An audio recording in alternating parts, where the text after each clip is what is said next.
Welcome to Realty Talk, the show that brings together the country's most authoritative and respected property experts. Follow us on all the socials and subscribe for updates and exclusive offers. Realty Talk is powered by realty.com.au, connecting buyers, sellers and agents differently. Greetings and welcome to Realty Talk, your trusted voice for all things property, which is now proudly a part of the new and expanded Property Hub, your home for property investment insights, inspiration and stories from Australia's top property experts, investors, leaders and analysts, which is done in collaboration with Apiro Marketing and DM Media, which is Australia's largest independent podcast network. I'm Bushy Martin from Know How Property Finance, and we've got more great information to share with you this week. To kick things off, pressure continues to build on the Queensland government to axe their new land tax, and Nicola Mcdougall, who's the chair of PIPA, which is short for the Property Investment Professionals of Australia, joins us to add fuel to the fire. And while we're on the subject, I really want to encourage you to add your voice to the call to repeal this ill-considered legislation by taking a quick minute to jump on Google search and typing in petition to reverse interstate properties land tax. Then just click on the change.org link, and in less than a minute, you've added your weight to this very serious cause. Now, as the Bank of Mum and Dad is now Australia's 9th largest lender, investing with family is becoming much more commonplace. So Helen Baker from On Your Own 2 Feet shares her tips on the pros and cons of what we've decided to call investing.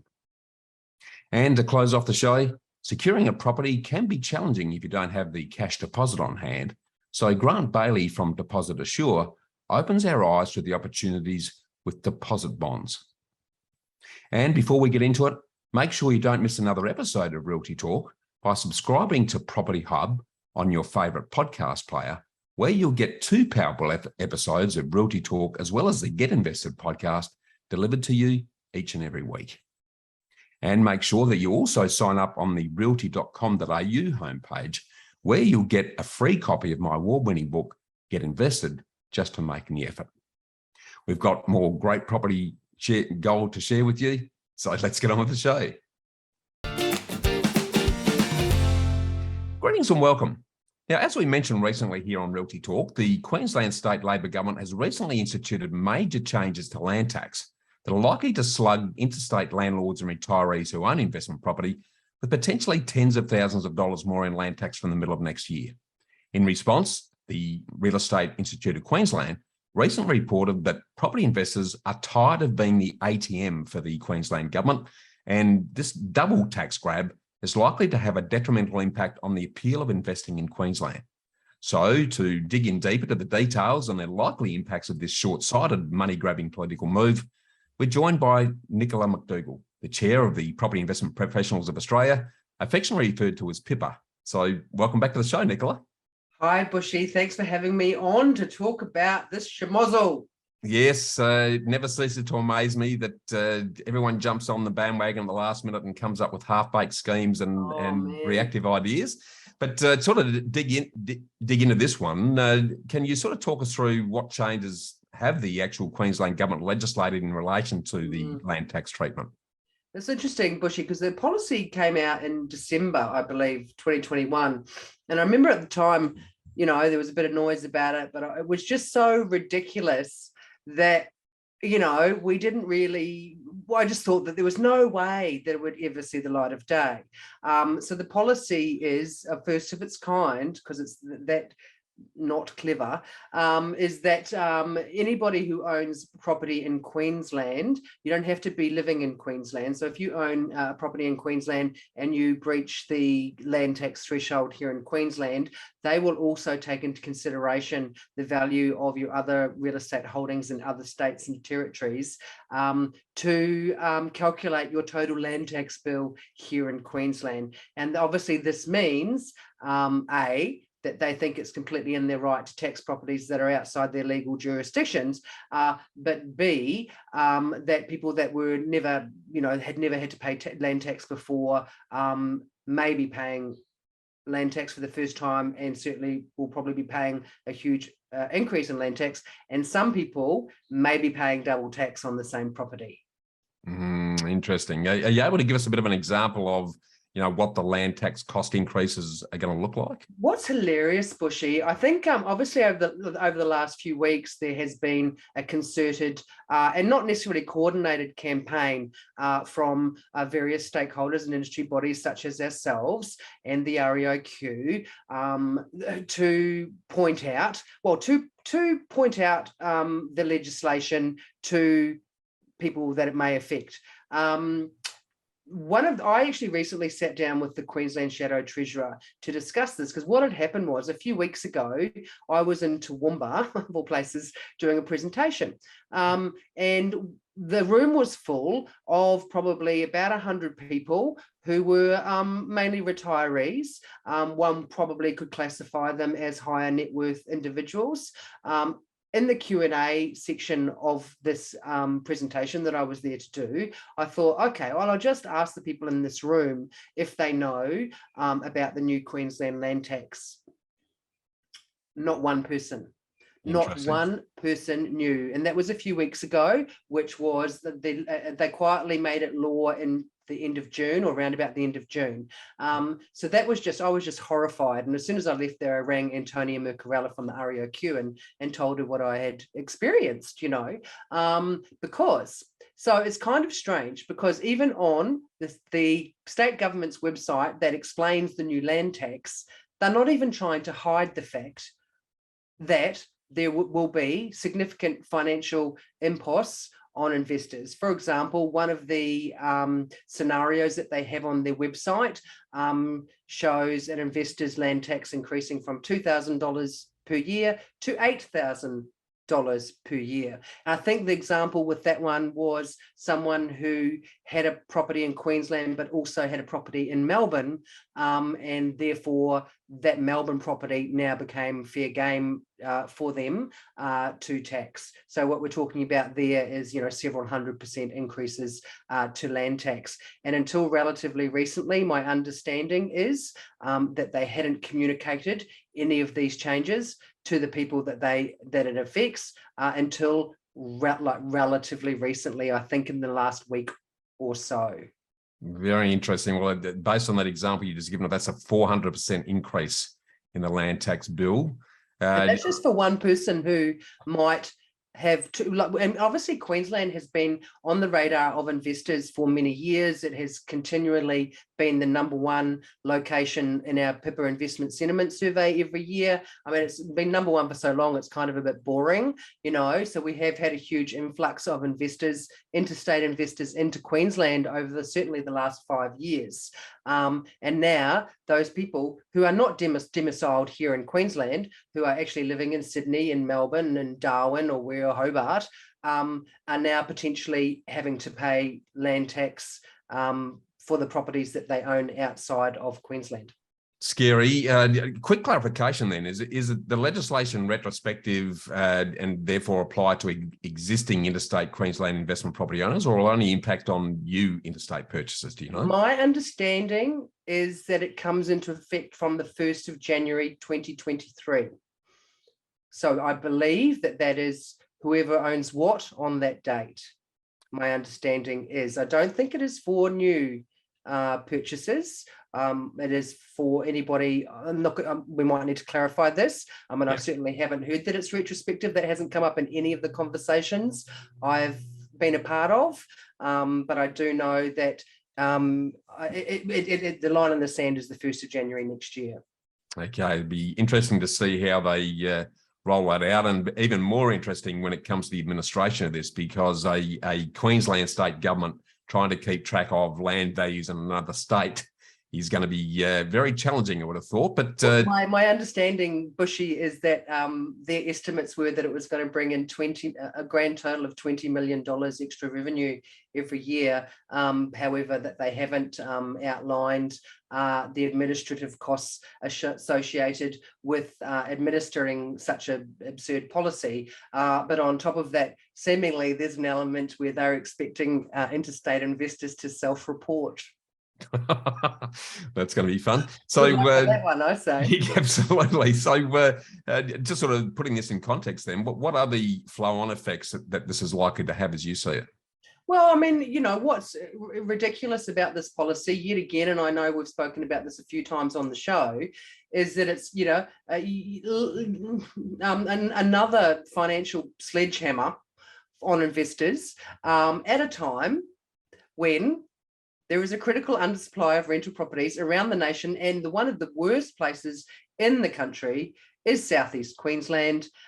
So what we are likely to see is a further reduction in the supply of rental properties here in Queensland, which has obviously been falling for several years. We're likely to see an uptick in the number of rental properties being sold here in Queensland. And the argument by certain parts of the industry, not our industry, but the industry as a whole, might be, oh, well, that'll be great, because then maybe other investors might buy them, or first-time buyers might buy them. Well, that's not necessarily the case. Often we see investors selling, and it's not necessarily another investor who's buying it. It's not necessarily another first-time buyer. I mean, a lot of first-time buyers have bought new stock over the last couple of years, so that hasn't done anything to the supply. I think it is just going to make the situation even worse than it currently is. And you know what? I was talking to someone recently about this, and I was thinking back to the negative gearing campaign that we were all involved in 2019, right? Yeah. Peter Clesos and I in Canberra, which was great to have a seat at that table, and I was mentioning to somebody about the fact that the state government's argument is that, there's not that many people that this new land tax is going to affect. Be that as it may, whilst I don't agree with that, be that as it may, I think that you'll find that investors, we will stick up for each other, and we will have each other's back. So regardless of whether, say for example, I am not impacted by this land tax. I'm just below the land tax threshold, but I certainly know a number of other people that are. So I think that the argument that it's not going to affect that many people is immature, because investors as a whole, we don't want to be continually hit over the head with all these additional taxes, and certainly at a time when many of us might be second guessing whether we want to remain an investor at all. I agree. And I think the unforeseen consequence here, if you flow it through, less demand means potentially softening prices, which also will then flow into less tax into the government coffers. So they might put 20 million in for this initiative and then lose a lot more than that from the softening in property values across the board, in addition to the rental issues and the homelessness flow on and everything else that is likely to come out. Stamp duty receipts, right? Exactly. Number two revenue. I mean, they can't survive without stamp duty receipts. So if investors stop buying here, that's a huge proportion of the market. Good luck. Yeah, I totally agree. Well, sort of given that scenario then, Nicola, should the new land tax be overturned or repealed? And is that even possible now that it's been legislated? Oh, certainly. That would be something. That's certainly something that we are campaigning for already. It will be a key part of any sort of campaign we might be involved in up to the next state election here in Queensland, which is not here, is not for a year or two. And one would hope that the opposition, of which we've already had discussions with, would agree that that the Queensland land tax should be repealed, because it just is. Oh, and I still struggle, Bushy, I still struggle. How is it even, and I'm not a lawyer, right? How is it even legal? When it first came out, I'm like, well, surely they can't do that, because it's, and I think that they thought that other state governments would be high-fiving them, but the New South Wales Premier came out the other day and called it absurd, or not necessarily those words, but said it was, a ridiculous policy. So I still struggle to understand from a legal point how it's even possible. Yeah, it's scary that wide-ranging property decisions are made by people who don't understand property, Nicola. Are there any alternatives to this scheme that might satisfy the Queensland's needs, but without having such negative impacts on the property industry generally? I mean, clearly, I'm always for reduction of unnecessary taxes on investors, including this crazy one. What would be nice would be, as I've mentioned before on the show, it would be nice if the vital role that investors have in society is recognised. And over the years, we have seen, more and more grants and things that might come out to help first-home buyers and things like that. Obviously, they've been siphoned off to existing property and into new for a bunch of reasons. But at this point, when we're seeing, the volume of investors reducing year on year, highly likely that a huge number of investors have sold up over recent years. We're seeing critically low vacancy rates around the nation. The supply of new property that may be being brought, to the market by state level, different levels of government, that's not going to fix this problem anytime soon. Geez, it would be nice if there was some type of look, am I asking too much to ask for some type of financial incentive, or just some type of incentive? And it could be a reduction in stamp duty. There's a whole plethora of things that it could be. My utopia would be that the governments, whether it's state government or federal government, finally sort of recognise that without investors in the market, a huge number of Australians have nowhere to live. And it would be, I just don't see, like, the situation that we're in now has been at least 5 years in the making. I think that it's going to get worse from here, and it's atrocious right now. So what can we do collaboratively together to help improve the supply of rental properties in this country? And one of those ways could be to incentivise in one way or the other for investors to come back to the market, because I tell you what, a lot of them have gone and they have no intention of coming back at this point in time. Yeah, very sad state of affairs. Well, look, I really want to thank you for shedding a very informed light on the effects of these land tax changes. And thanks again for joining us on the show today, Nicola. Anytime, Bushy. Thank you. Thanks, Nicola. Well, it's quite clear that the Queensland government's move to prejudice interstate investors and make them pay for the privilege is likely to lead to a raft of negative impacts on property in the Sunshine State, just when it was poised to really capitalise on all of its latent potential. To find out more on this and other current property topics, jump on pipa.asn.au to get the latest industry news, research and state market analysis. Keep watching Realty Talk, your trusted voice for all things property. Successful property investment is a game of finance. Do you have the right team and the right game plan? Realty Talk is brought to you by Know How Property. More than mortgage brokers, Bushy Martin and his team of investment architects set you up with a sustainable strategy structured to lower your costs, tax, risk and stress while increasing your capacity for growth.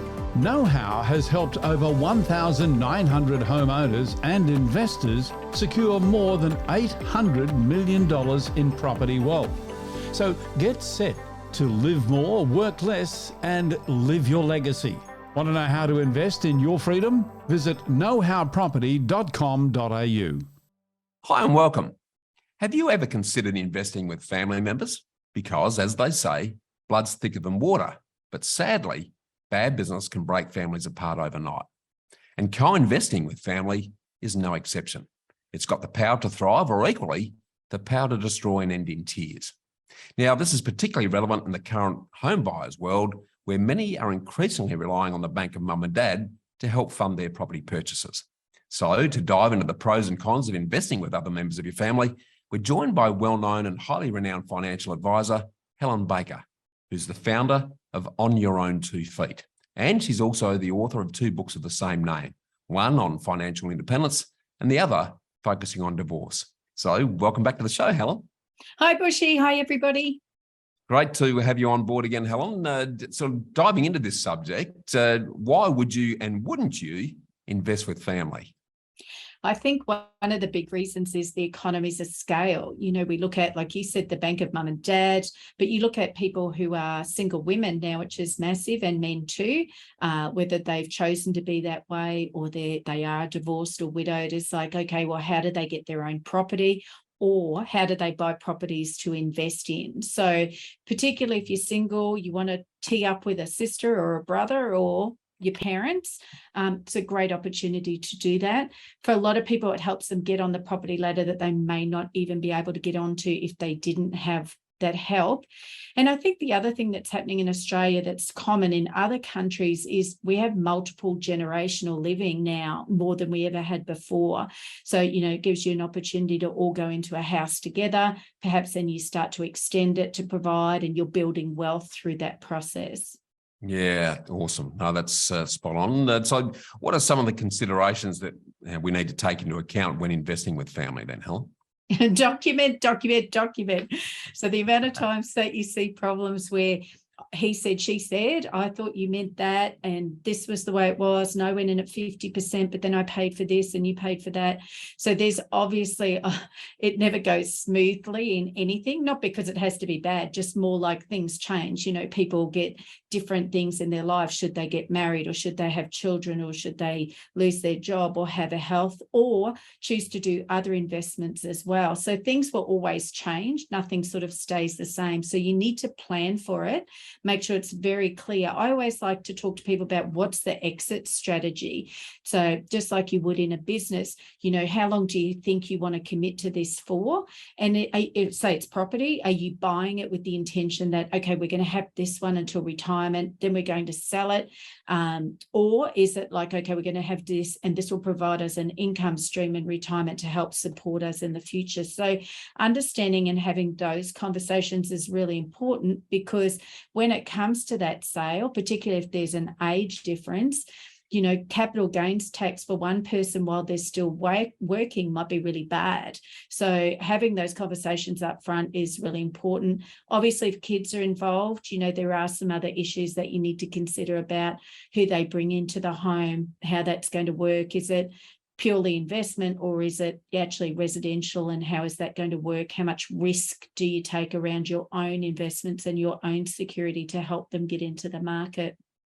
Yeah, no, some very good considerations there. And the sort of power dynamics within a family can often get in the road of what would other be a sort of rational, even discussion. So there's certainly a bit to think about there. But in terms of the sorts of investments that are appropriate for family members to invest in, which ones would you suggest, and which ones wouldn't you suggest?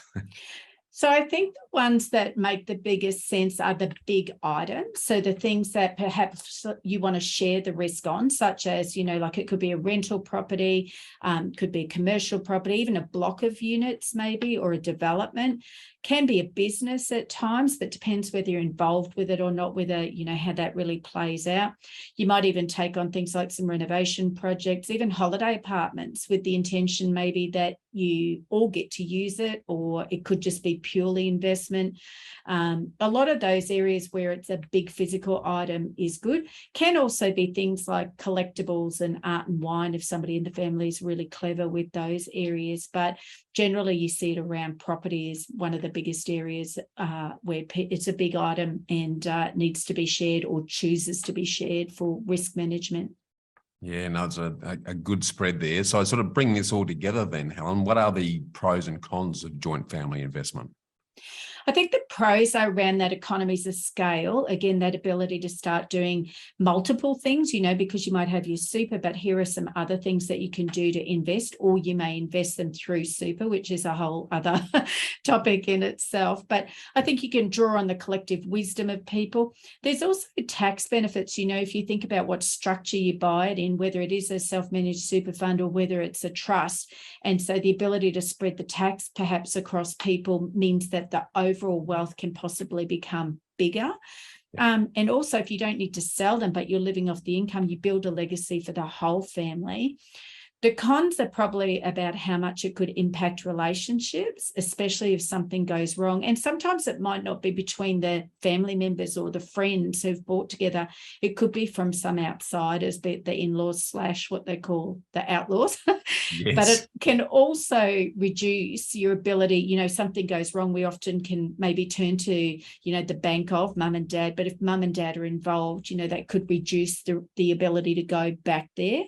And it can also turn Christmas and Father's Day, whatever, about the discussions about those things rather than life and fun things, so it becomes a lot of financial discussion over that time. And I think making sure you know what the will says and making sure everybody's got their plans in place to help everybody out, make sure it falls where it needs to fall. If it doesn't, that's a really big con because that gets seriously messy. So, but, I'd like to think there are more positives than there are negatives. It just needs good planning. Yeah, very good commentary. And I really want to thank you for these refreshing insights, Helen, and thanks for joining us again on the show today. All the best. Thank you. Thank you, Helen. Well, as you can see, it pays to go in with your eyes fully open when it comes to investing with family, and make sure you have all of the hard conversations on all of the what ifs up front and early, including how everyone's going to get out rather than just get in before you invest. And if you'd like to investigate more of this with Helen, you can reach out to her via her website, onyourown2feet.com.au, where you can also grab copies of her great books. You're watching Realty Talk, your trusted voice for all things property. Property deductions can save you thousands of dollars each year. To make sure you maximise deductions, you need to work with the most experienced quantity surveyor in the country. BMT Tax Depreciation is the leading specialist in the industry. They've completed over 700,000 tax deduction schedules for residential investment and commercial properties Australia-wide. BMT guarantee to find double your fee in the first full financial year deductions. Call BMT on 1300 728 726 today for an obligation-free quote. Greetings and welcome. Now, sometimes when you're purchasing property, you mightn't have the cash that you need for the 5 to 10% deposit right there and then. So what can you do to secure the property and take it off the market without fear of losing it? Well, those of you who have your cash tied up elsewhere or may need your cash or savings for other things in the immediate term can use a deposit bond. Now, deposit bonds or deposit guarantees have been around for a long time, but they're often forgotten or misunderstood and have changed considerably over the years. So to refresh us on what deposit bonds are all about and how you can use them to your advantage, we're going to do a two-part feature here on Realty Talk to unpack them, and Grant Bailey, the Head of Partnerships at Deposit Assure, joins us to reveal the detail. So welcome to Realty Talk, Grant. Good morning. Thank you for having me.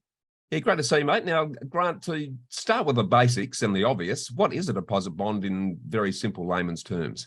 Well, it's used in place of a cash deposit when you commit to buying a property. So it's similar to a bank guarantee, which is secured or underwritten by a bank.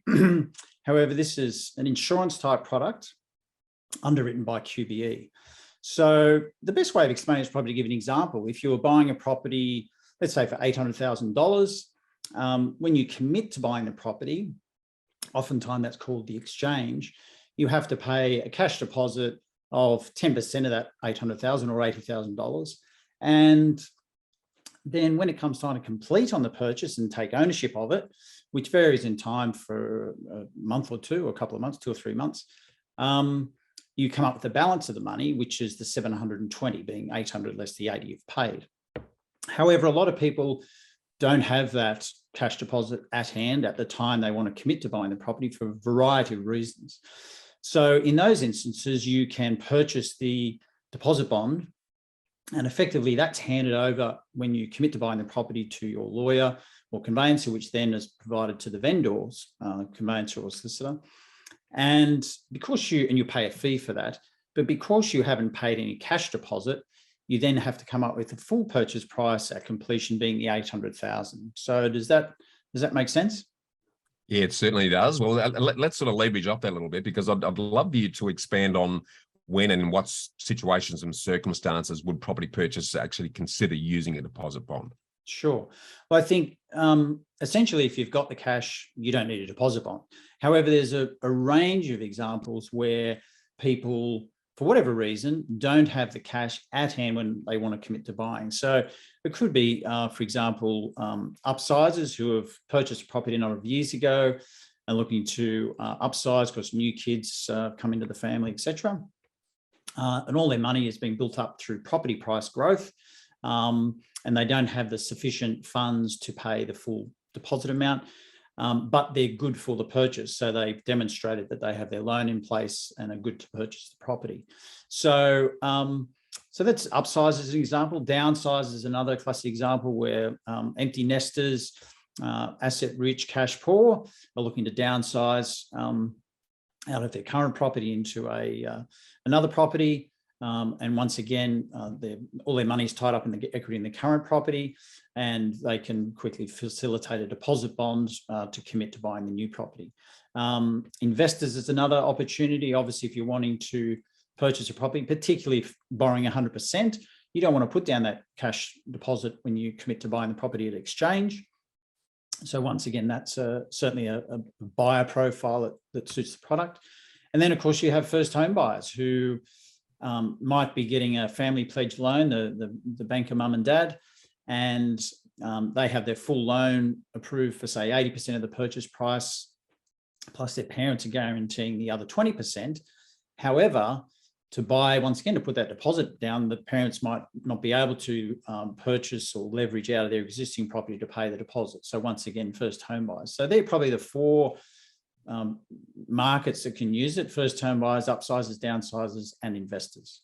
Yeah, it's a pretty good coverage. So a fairly broad spectrum of opportunity. Let's sort of expand on then the advantages and benefits of using a deposit bond in place, Grant.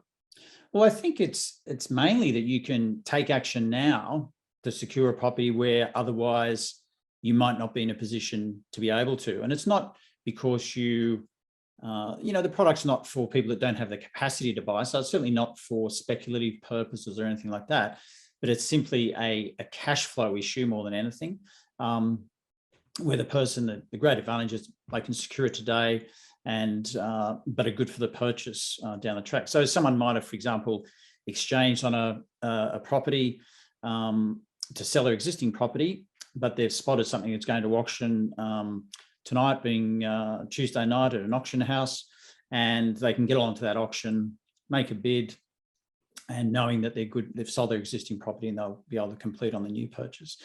One of the great advantages of the product is the fact that because it's an insurance related and backed product, it can be facilitated very quickly. Indeed, you can facilitate it same day. You compare that to, say, a bank guarantee, which will take weeks to get in place because the bank will require security to be put up, either in the form of a cash deposit via a term deposit or through having security over an existing residential property. Whereas the deposit bond effectively is unsecured from the perspective of the purchaser, doesn't have to put up any collateral to secure the product. Instead of that, a full due diligence is done on the purchaser to make sure they have the capacity to buy. So they're the great advantages of it, particularly the speed at which it can be done versus other opportunities to come up with a deposit.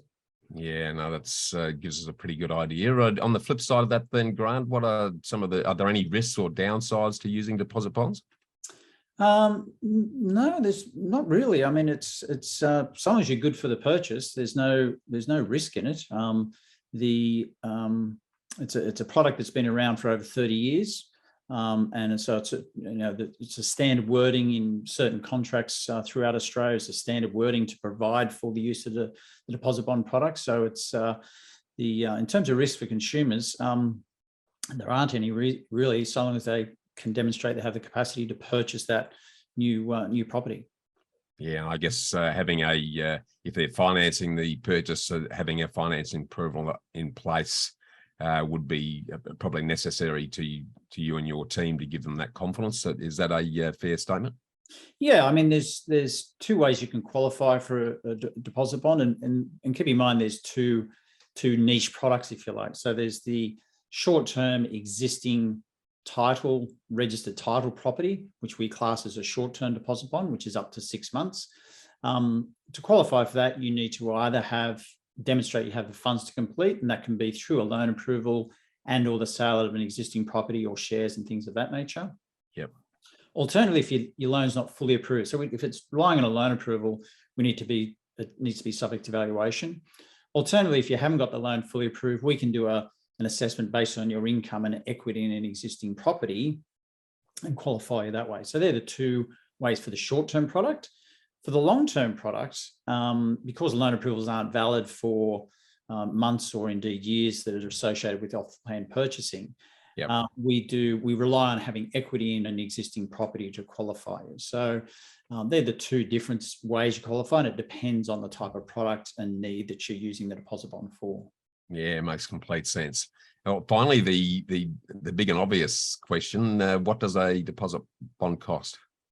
Well, for the short-term product, it's in my view, it's a very reasonable price of 1.3% of the deposit amount. So if you're purchasing for, say, $500,000 and you need a deposit bond for $50,000, it's only $650, being 1.3% of the $50,000. And so it's a sort of thing you don't have to think too hardly about in terms of the cost, given that it's not a product that's taken any asset security from you to do that. So that's the short-term product, up to 6 months is 1.3%. The long-term product, we can be issued deposit bonds up to 60 months or 5 years. And that's often associated with new build property where the sunset clauses go for an extended period, even though the project might be due to complete early. For those, the cost of those, it roughly works out to be between 3.5% per annum.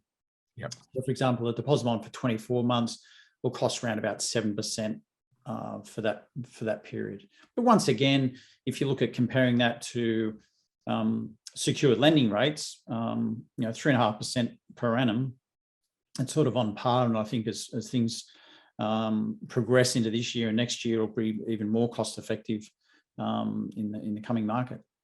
Yeah, no, that makes complete sense, and a good investment in securing the property and potentially having your cash and savings funds working harder for you elsewhere in the short to medium term. Certainly, I mean, if you've got if you've got shares, for example, you might not want to sell those shares now to put into an off-the-plan property, create a tax liability now, and then also miss out on the potential capital growth in those shares, as an example. So there's a myriad of advantages in certainly not putting down your cash deposit when it's an off-the-plan property as well. Yeah, very good point. Well, I want to really thank you for refreshing us on the opportunities and benefits of deposit bonds, Grant, and thanks for your time on the show today. Thank you. Thanks for having me. Thanks, Grant. Well, there you have it. If your access to cash is tied up at the time you're purchasing a property, consider using a deposit bond to secure the contract quickly and easily by reaching out to a good mortgage broker like the Know How Property Finance team, or getting in touch direct with Deposit Assure at depositassure.com.au. You're watching Realty Talk, your trusted voice for all things property. Now, before I leave you, I just wanted to reinforce the need for you to join us by adding your weight to repeal the Queensland Government's ill-conceived new land tax on interstate investors that will actually increase your land tax bill by 300 to 400% and is likely to worsen the rental crisis and homelessness through further rent rises and less properties for rent as investors sell out and invest in other states, and it will cause the Queensland economy to suffer.